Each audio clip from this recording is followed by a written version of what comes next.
충청북도 보원의 5층짜리 아파트.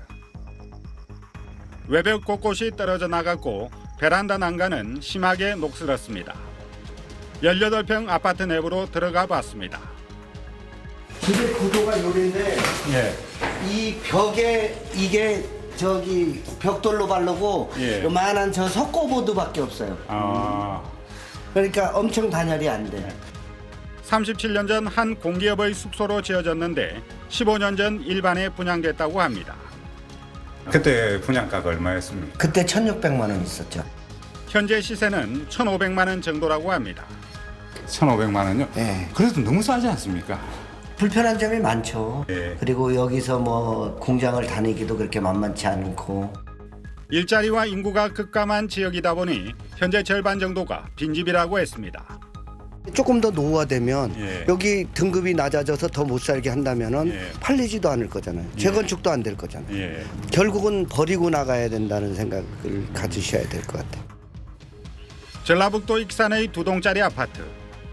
현재 비어있는 13평 아파트 내부로 들어가 봤습니다. 다들 와서 보면 귀신 나올 것 같다고 예. 여기 들어오기도 전에 아이고 그냥 가요. 4, 5층에는 흉물스럽게 방치된 빈집이 한두 곳이 아니었습니다.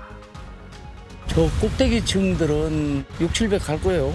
수리가 닿은 이제 살고 있는 집들, 이 집들은 이제 1층은 좀 비싸요. 한 3,500까지 나오는 거 있고. 예. 층수에 따라서 왜 그렇게 차이가 납니까? 여기는? 올라가기가 힘드니까 시골에 노인들이 많잖아요. 현재 130세대 중 3분의 1 정도가 사람이 살지 않는 빈집이라고 합니다. 인구가 감소하면 대부분 사람들은 도시에 몰려 살기 때문에 지방의 인구는 점점 감소할 수밖에 없고 중소도시는 공실률이 늘어나면서 빈집이 골머리가 될 가능성도 있습니다. 대도시 내의 부동산 가격 양극화도 심각한 수준입니다. 부산 해운대구의 최고급 주상복합 아파트는 3.3제곱미터, 평당 5천만 원이 넘지만 원도시민 영도구의 한 아파트는 평당 500만 원 정도에 불과합니다. 팽창의 시대에서 수축의 시대로 바뀌면서 부동산 양극화는 갈수록 심화하고 있습니다. SBS 김승필입니다.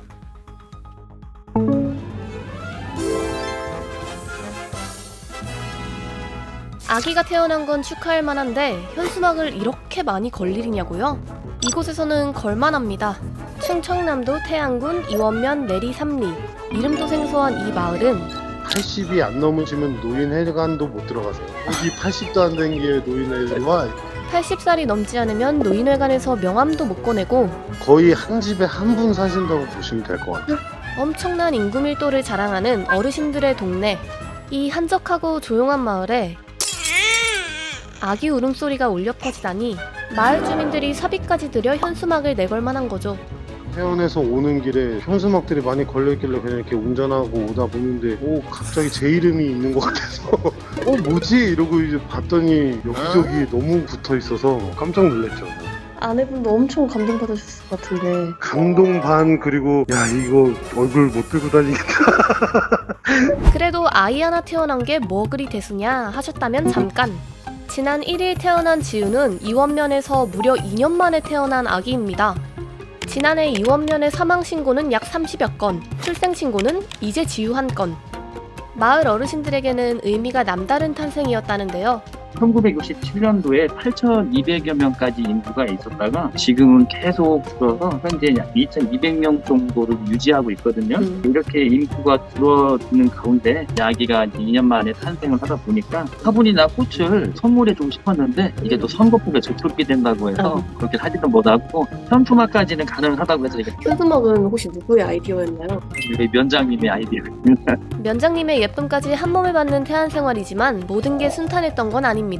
태안에는요 산부인과가 없습니다. 그리고 소아과도 없어요. 그래서 1시간 20분 정도 거리에 산부인과가 있어서 거기서 이제 출산을 했고요. 아이가 태어나니 다른 고충도 생겼습니다.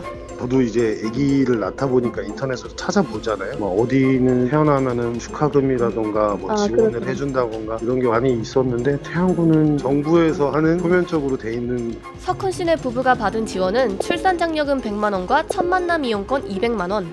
분명 적지 않은 돈입니다. 하지만 돈 100만 원은 우습게 드는 아이 키우기.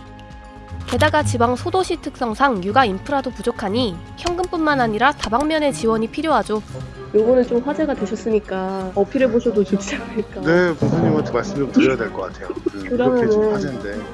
말 나온 김에 이원면 행정복지센터에 살짝 의사 전달을 해봤습니다. 우리 군도 그렇고 우리 도 차원에서도 인근 지역에 이제 젊은 분들을 좀 많이 유치하려고 좋은 의견들이 있으면 저희가 취합을 해서 군내 회의를 할 때 이럴 때 건의할 수 있습니다.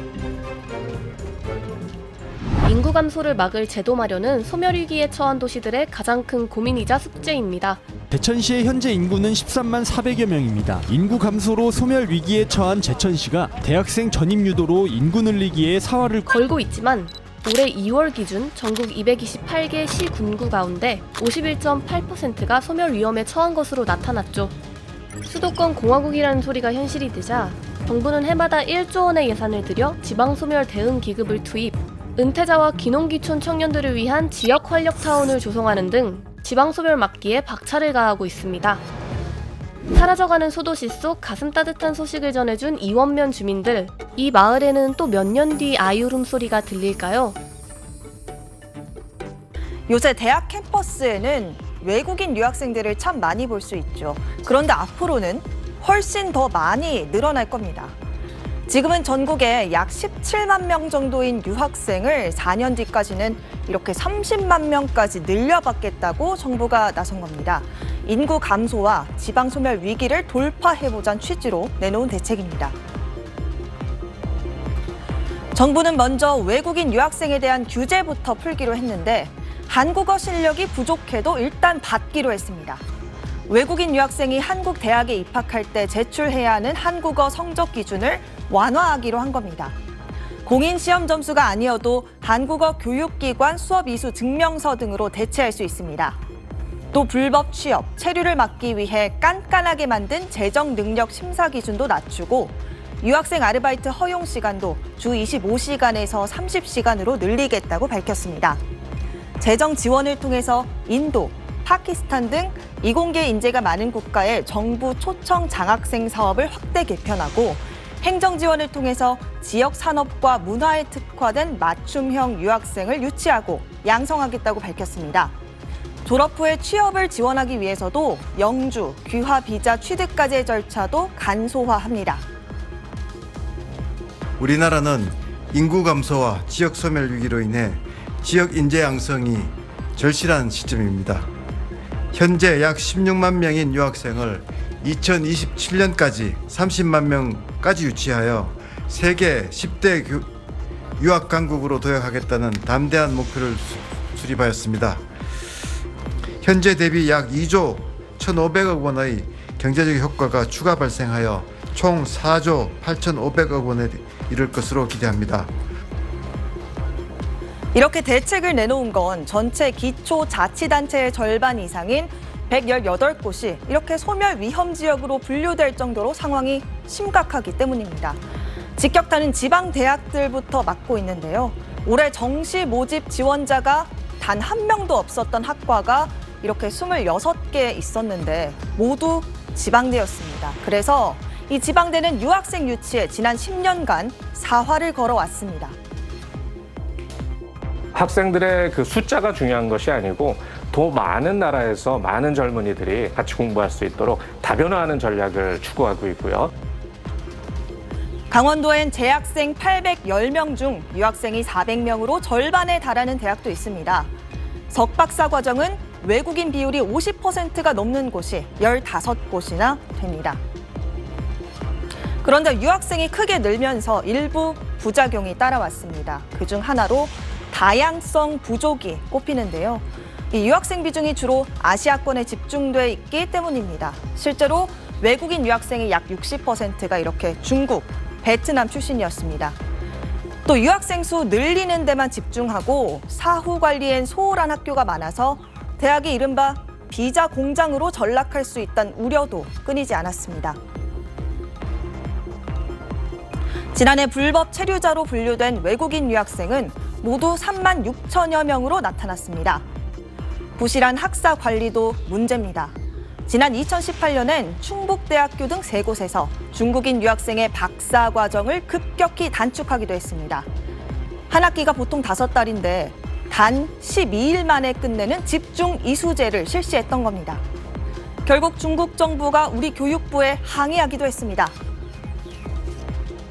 너무 수업 과정이 단축되고 있는 학교들이 있는 것 같다라고 지나치게 이게 단축이 될 경우에는 질의 문제가 있는 거 아니냐.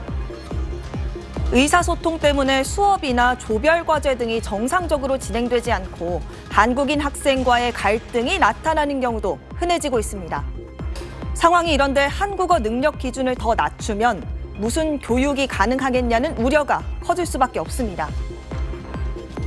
쟁점이 될 수 있는 것이 어학 기준을 완화한다 하는 내용이 있더라고요. 결과적으로 이제 수학 능력에 문제가 생기겠죠. 또 내국인 학생들에 미치는 영향도 또 있겠죠. 그래서 갈등이 생길 수 있지 않겠나 하는 그런 우려도 있죠. 유학생들이 어떤 공부에 대한 것도 있지만 대개 이제 취업을 목적으로 오는 경우도 많아요. 강의 질이 떨어지고 불법 체류자만 더 늘어날 거란 문제 제기가 나오는데 교육부는 불법 체류율이 높은 대학을 즉시 퇴출하는 등 국가가 직접 관리해서 양질의 유학생을 양성하겠다는 방침이라고 설명했습니다. 지금까지 뉴빌더 전연남이었습니다. 전남 화순군의 한 아파트 단지. 이 아파트 50가구는 월세가 커피 석잔 값입니다. 월세 10,000원이요. 월세 10,000원이고. 화순군이 50채를 각각 4,800만 원에 임차한 뒤 다시 청년이나 신혼부부들에게 월세 10,000원에 임대한 겁니다. 66제곱미터 크기에 집안 전체를 깔끔하게 리모델링했습니다. 입주자는 6월에 추첨했는데 경쟁률이 8대1이 넘었습니다. 미당 처음에는 숫자가 보이는 거 있죠. 그냥 어떡하냐 근데 됐다고 충북 괴산군의 이 신축 빌라는 월세가 5만 원입니다. 2차례 입주 희망자를 모집했는데 어린 자녀를 셋 이상 둔 부부들이 주로 뽑혔습니다. 경쟁률이 30대 1인가 50대 1 정도였습니다. 지금도 오려고 대기해 놓은 사람들도 많고요. 덕분에 5년 전 전교생이 14명에 불과해 폐교 위기에 몰렸던 이곳 초등학교는 현재 48명으로 늘었습니다. 다른 곳에 살다가 이곳으로 이사 온 친구 한번 손 들어봐요. 강원도 화천군의 공공산후조리원. 편의시설이 잘 갖춰져 있고 서비스도 수준급인데 화천 군민에겐 무료입니다. 화천 군민이면은 이제 1년 이상 거주하면은 무료, 전액 무료고. 유소년 대상 외국인 어학 강의, 초중고생을 위한 악기 교습도 전액 무료고 이 기숙형 학습관은 화천군 내 고교생 60명을 선발해 무료로 집중교육도 해줍니다. 전임 강사분이 여기 상주에 계세요. 사회과학탐구는 저희가 외부에서 초청해서 특강을 하고 또 2020년부터는 100% 대학 무상교육을 시행하고 있고 세계 100대 대학에 합격하면 일부 등록금도 지원해줍니다. 웅장한 건물 몇 개 짓는데 돈 쓰는 것보다 교육복지에 투자하는 게 인구를 잡아놓을 수 있는 길이다. 거주민 복지보다는 젊은 인구 유입에만 돈을 쓴다는 지적도 있지만 그만큼 지방 소멸 위기감이 크다는 방증입니다. SBS 박병일입니다.